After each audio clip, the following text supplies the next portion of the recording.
আসলে আমাদের সাথে একরকম তামাশা করা হয়েছিল।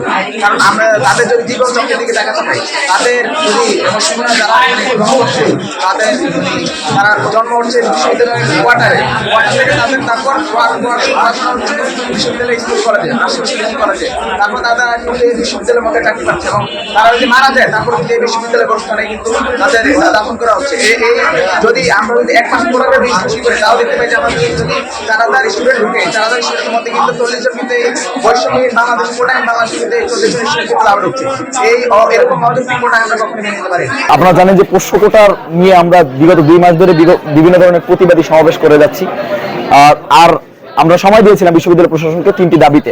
পোষ্য কোটা বাতিল করতে হবে, ফ্যাসিস্টের চিহ্নিত শিক্ষক শিক্ষার্থী কর্মকর্তা কর্মচারীদেরকে তালিকা করে বিচারের আওতায় আনতে হবে এবং ফ্যাসিস্টদেরকে কেন নিয়োগ দেওয়া হলো গুরুত্বপূর্ণ পদে এটার কারণ দর্শাবে রেজিস্ট্রার এবং ভিসি। 3টা দাবিতে সময় দেওয়া হয়েছিল এবং কিন্তু আমরা দেখতে পেয়েছি যে গতকাল তারা 1% রেখে তাদের ঘোষণা বিজ্ঞপ্তি দিয়ে দিয়েছে। কিন্তু আমরা এই বিজ্ঞপ্তিকে ঘৃণা ভরে প্রত্যাখ্যান করছি, কারণ ক্যান্সারের বীজ 1% যা 100% তাই, সেটা শরীরে সংক্রমণ করবেই। তেমন ভাবে পোষ্য কোটাটাও মেধাবীদের জন্য ক্যান্সারের বীজের মতো, সেটা অবশ্যই সংক্রমণ করবে। এই জন্য আমরা সমূলে উৎপাদন করতে চাই। বিগত বছরগুলোতে আমরা দেখেছি এই পোষ্য কোটা 3% দেখিয়ে তারা 30% সুবিধা নিয়েছে। যেখানে এক ডিপার্টমেন্টে 5 জন করে ভর্তি হওয়ার কথা, সেখানে 7 জন 8 জন করে ভর্তি হয়েছে। তাই এই অযৌক্তিক জিনিস রাখার কোনো যৌক্তিকতা তো নাই এবং এটা পার্মানেন্টলি সিন্ডিকেটের মাধ্যমে সিদ্ধান্ত নিয়ে এটা পার্মানেন্টলি অবৈধ ঘোষণা করতে হবে।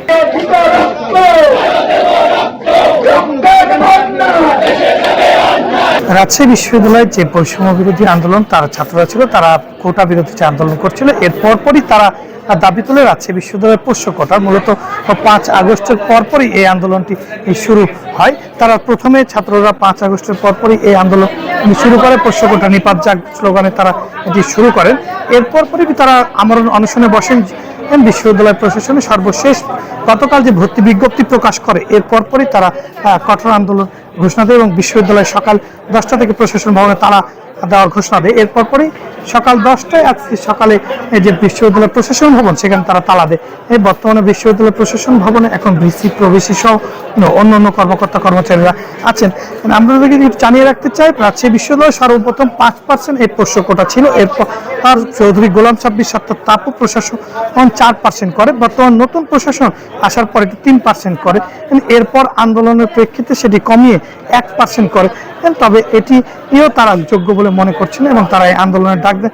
গতকালকে যে আন্দোলনের ডাক দিন, এটি সকাল থেকে আজকে তারা বদ্ধ ছিল। প্রশাসন যদিও বলছে যে তারা এই পোষ্য কোটা এইবারই রাখবেন, পরবর্তীতে এটি নিপাত একদম নিষ্ক্রিয় হয়ে যেতে পারে, এটি আর নাও থাকতে পারে। তো এই দাবির কোনো যৌক্তিকতা নেই, তবুও তারা এই দাবি করেছেন। শিক্ষার্থীদের যদি যে সকালবেলা আজকে যেটি শুরু হয়েছে, যে সকাল থেকে যে আন্দোলন শুরু হয়েছে, তারা যে গেটে তালা বন্ধ করে দেয়, এই সময় তারা বিভিন্ন স্লোগান দিতে থাকে। পোষ্য কোটার বিরুদ্ধে লড়াই হবে একসাথে, আপোষ না সংগ্রাম, সংগ্রাম সঙ্গ, দালালির গদিতে আগুন জ্বালো একসাথে, মেধা দিদিদের কান্না আর না আন্না, এইসব স্লোগান তারা দিতে থাকে।